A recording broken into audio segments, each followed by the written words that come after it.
Hello students. तो हम यहाँ पर करने जा रहे हैं बीआरएस, जिसकी फुल फॉर्म है बैंक रिकंसिलिएशन स्टेटमेंट। इसका मतलब क्या होता है? इसका मतलब होता है कि बैंक की जो स्टेटमेंट होती है उसको रिकंसाइल करना, उस स्टेटमेंट को क्या करना, रिकंसाइल करना। इसको हम कहते हैं बीआरएस। अच्छा, ये रिकंसाइल होता कैसे है? देखो, बैंक की ना बैंक की होती है ट्रांजेक्शन, जिसको हम दो तरीके से रिकॉर्ड करते हैं।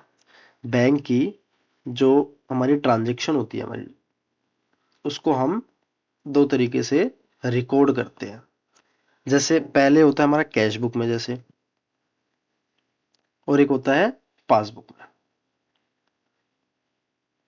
ठीक है, इतनी बात समझ में आ गई। कैश बुक में हम कहाँ करते हैं? कैश बुक में हम करते हैं इसकी बैंक कॉलम में। ठीक है, हम कहाँ करते हैं कैश बुक की बैंक कॉलम में। और एक पासबुक में करते हैं। पासबुक ये आपका बैंक करता है। ठीक है, जो आपने देखा होगा बैंक के अंदर जो एंट्रीज करवाने जाते हैं ना, वो आपका बैंक करता है। ठीक है, लेकिन आपने ये मेजर करा होगा, आपने अगर कैश बुक अपनी बनाई हो नहीं बनाई हो, लेकिन एक इनके अंदर क्या होता है ना, डिफरेंस अराइज हो जाता है। डिफरेंस हो जाता है इनके अमाउंट में। जो आपका कैश बुक है और पासबुक है, इसके अंदर डिफरेंस आ जाता है। डिफरेंस ड्यू टू कैसे आ सकता है? देखो, जैसे आपने 3 तारीख को पेमेंट करी बाय चेक। अब आपने तो चेक से क्या करा, आपने चेक से कर दी पेमेंट, और यहां पर वो 3 तारीख को ना रिकॉर्ड होकर बैंक में हो गया वो 8 तारीख को। आपने तो अपने अकाउंट में डाल दिया, हाँ भाई 3 तारीख को ये हो गया। लेकिन चेक जो पेमेंट जो इशू आपने जो करा था चेक, वो इन्होंने रिकॉर्ड करा बैंक ने कब? 8 तारीख को।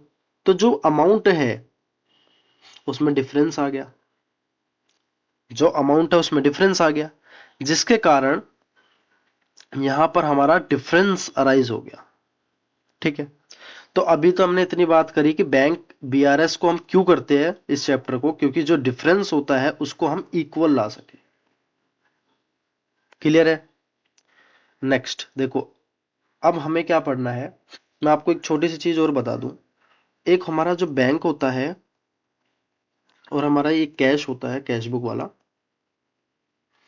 इसके अंदर जो डेबिट होता है, इसके अंदर बैंक के अंदर जो डेबिट होता है और एक क्रेडिट होता है, इसके अंदर भी ऐसे डेबिट होगा, इसके अंदर क्रेडिट होगा।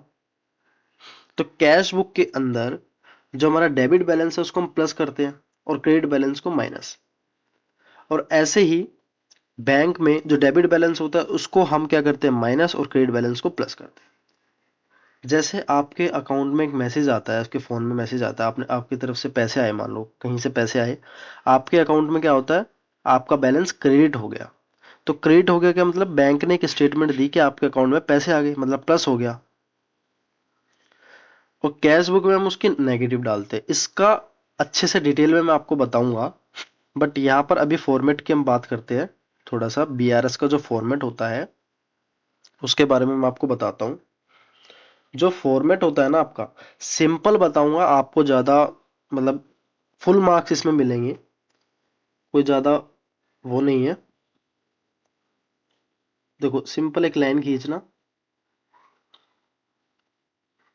एक लाइन इधर प्लस की एंड एक इधर माइनस की लाइन। ठीक है, इधर एक प्लस की लाइन और एक इधर माइनस की लाइन। ठीक है, ये आपका बन गया है फॉर्मेट। यहाँ पर पर्टिकुलर्स हो गया। देखो, इधर प्लस किया हो गया, इधर माइनस का हो गया, ये आपका पर्टिकुलर्स हो गया जहां पर आप अपने आइटम्स को लिखोगे। ठीक है, तो सबसे पहले हम बैलेंस के बारे में समझते हैं कि बैलेंस क्या होता है। एक बैलेंस होता है फेवरेबल बैलेंस, तो मैं एक पेज ले लेता हूँ। एक होता है फेवरेबल बैलेंस और एक होता है अनफेवरेबल बैलेंस।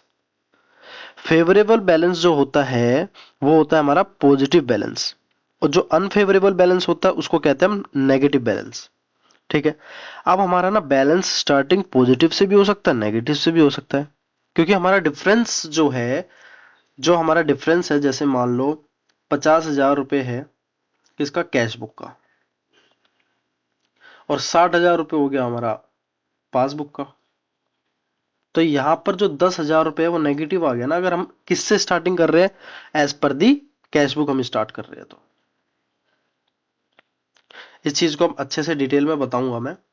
अभी आप क्या समझ सकते हो कि फेवरेबल का मतलब क्या होता है प्लस, और अनफेवरेबल का मतलब होता है माइनस। ठीक है, तो यहां पर मान लो मैंने बैलेंस लिखा। बैलेंस कैसे हो सकता है, एक तो फेवरेबल भी हो सकता है, जिसको हम डेबिट बैलेंस कहते हैं। किसके हिसाब से चल रहे हैं हम अभी, हम चल रहे हैं एज पर पासबुक। क्या चल रहे हैं, एज पर पासबुक। चलो अच्छा अच्छा कैश बुक कर देते हैं इसको, कोई नहीं। चलो एज पर कैश बुक चल रहे हैं। ठीक है, अब देखो डेबिट बैलेंस है वो फेवरेबल हो गया, और इसके बजाय लिख सकते हैं हम balance as per cash book, अगर फेवरेबल बैलेंस है तो फेवरेबल बैलेंस है तो यहां पर आ जाएगा अमाउंट। और अगर फेवरेबल बैलेंस नहीं है, जैसे अनफेवरेबल बैलेंस है, मतलब कि ये कौन सा बैलेंस हो जाएगा, ये हो जाएगा आपका क्रेडिट बैलेंस। या फिर लिख सकते हैं बैलेंस एज पर, सिंपली लिख दो कैश बुक। अगर आपका माइनस वाला बैलेंस है तो यहां पर लिखो। क्लियर है। अब थोड़ी सी बातें हम इसमें क्या और ऐड ऑन करते हैं कि ऐड कब होगा, सब्ट्रैक्ट कब होगा। इसी में बच्चे थोड़े से उलझे हुए रहते हैं, है ना। इसी में थोड़ा सा बच्चों को दिक्कत होती है। इसको देखो सिंपल तरीके से मैं आपको बता दूं। यहां पर मान लो एक कैश बुक है और एक यहां पर पासबुक है। ठीक है, मान लो कैश बुक के अंदर 1 लाख रुपए है, और यहां पर भी पासबुक में 1 लाख रुपए आपको दिख रहे हैं। मैंने क्या करा, 20,000 रुपए का एक इशू कर दिया चेक। बट करा कब मैंने, 5 तारीख को, और यहां पर वो कटा 8 तारीख को, या कभी भी कटा होगा। तो यहां पर तो पूरा जीरो दिख रहा होगा इस टाइम पर, उस डेट पर तो जीरो दिख रहा होगा। तो यहां पर मेरा जो बैलेंस आ गया वो क्या आ गया, 80,000 आ गया। बैलेंस मेरा 80,000 आ गया, और यहां पर बैलेंस कितना मेरा, 1 लाख दिखाया। तो ये क्या हो गया, डिफरेंस आ गया यहाँ पर, 20,000 रुपीज का। इसको हमें ठीक करना होगा। तो मैं क्या करूंगा, इसके अंदर 20,000 एड ऑन कर दूंगा। तो यहाँ पर कितना हो जाएगा, 1 लाख। अगर ऐसे ना कर कर यहाँ पर 20,000 माइनस कर दूंगा, तो यहाँ पर 80,000 आ जाएगा। वो तो as per the requirement of the questions बोलता है। ठीक है, तो यहाँ पर इतनी बात आपको समझ में आ गई होगी। और थोड़ा आगे चलते हैं।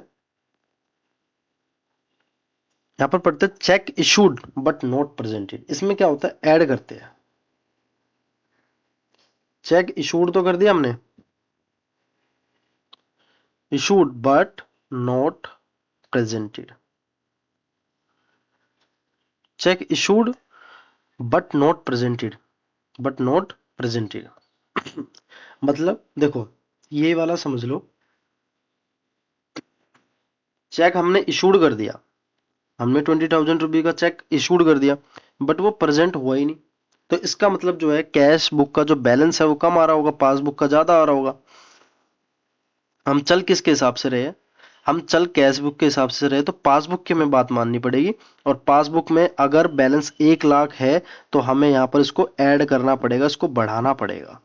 कैश बुक देखो पासबुक के अंदर बढ़ा हुआ है, तो हमें क्या करना पड़ेगा, कैश बुक को बढ़ाना पड़ेगा, रिकनसाइल इसको कहते हैं हम। तो यहां पर क्या कर देंगे, हम ऐड कर देंगे। क्लियर है, ठीक है, आगे चले। जैसे अब कोई भी मतलब ना, इंक्रीमेंट आ जाए ना, कुछ भी, जैसे बैंक के अंदर कोई इंक्रीमेंट आ जाए, बैंक एनी, अगर बैंक के अंदर कोई डिक्रीज आ जाए, डिक्रीज आ जाए किसी भी तरीके का, उसको हम क्या करेंगे, ऐड करेंगे। ऐसे आप अपने माइंड में याद रखना। ठीक है, अगर आप ऐसे याद करते हो तो आपको इजी पड़ेगा क्वेश्चंस करने में। वैसे इजी होएंगे, अगर हम कुछ मल्टीपल ऑफ क्वेश्चंस लगाएंगे तो अच्छे से हम उसको कर लेंगे। अच्छा लेस क्या करेंगे, लेस करेंगे जैसे, अच्छा मैंने यहाँ पे डिक्रीज लिख दिया, सॉरी, यहाँ पे मैंने डिक्रीज लिख दिया, इंक्रीज लिखना था ना। ठीक है, अब हम पढ़ते हैं लेस वाले कॉन्सेप्ट को। मैं पेन बदल देता हूँ। लेस वाले कॉन्सेप्ट में क्या, चेक मैंने डिपॉजिट कर दिया, बट नॉट प्रेजेंटेड, अब चेक प्रेजेंट ही नहीं हुआ, है ना। सपोज करो चेक मैंने इशू करा तो चेक मैंने डिपॉजिट करा। डिपॉजिट मतलब मैंने बैंक के अंदर क्या करा, बैंक के अंदर उस पैसे को 1 लाख रुपए को मैंने डाल दिया, है ना, इधर कैश बुक में, और पासबुक में 1 लाख था बैलेंस। मान लो मैंने 20,000 रुपए का क्या करा, यहां पर मैंने ऐड कर दिया, मतलब एक चेक डाल दिया मैंने तो अपनी तरफ से बढ़ा दिया, बट इधर बढ़ा नहीं, ड्यू टू टाइम मान लो या कुछ भी मान लो, तो यहाँ पर बढ़ा नहीं, तो इसका बैलेंस तो बढ़ गया, 1,20,000 हो गया, और इसका 1 लाख ही है, मतलब पासबुक का तो बैलेंस बढ़ा ही नहीं, कैश बुक का बढ़ गया। चल किसके हिसाब से रहे, पासबुक के हिसाब से, तो पासबुक की बातें माननी पड़ेगी। 1 लाख ही करो भैया, तो मतलब 20,000 हमें क्या करना पड़ेगा, घटाना पड़ेगा, इसमें से 20,000 हमें घटाने पड़ेंगे, तो ये क्या हो जाएगा, लेस हो जाएगा। तो उसी तरीके से यहाँ पर मैंने आपको कॉन्सेप्ट बताया, लेस होना पड़ेगा, तो ये कहाँ पर आ जाएगा, ये वाला आइटम आपका लेस वाले आइटम में आ जाएगा। क्लियर है। जैसे ये वाला आइटम ऐड का था तो यहाँ पर आना था, कोई बैंक ने इंक्रीज करा यहाँ पर आना था, तो एनी डिक्रीज करा अगर बैंक ने, तो वो भी अमाउंट यहाँ पर आ जाएगा। क्लियर है। तो ये हमारा टोटल क्या था आपका, जो ये टोटल था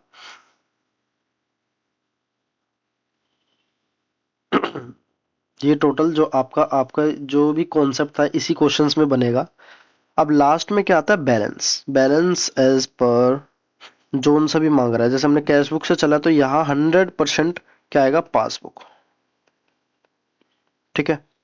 और वो यहाँ पर आएगा, अगर पॉजिटिव बैलेंस है तो यहाँ पर आ जाएगा, देखो यहाँ पर आ जाएगा अगर पॉजिटिव बैलेंस है, तो अगर नेगेटिव है तो यहाँ पर आ जाएगा। क्लियर। यहाँ पर अगर नेगेटिव बैलेंस आ जाए तो आप लिख देना unfavourable balance of the passbook, या फिर बैलेंस एज पर पासबुक भी आप लिख सकते हैं। तो ये होता है आपका फॉर्मेट। ओके।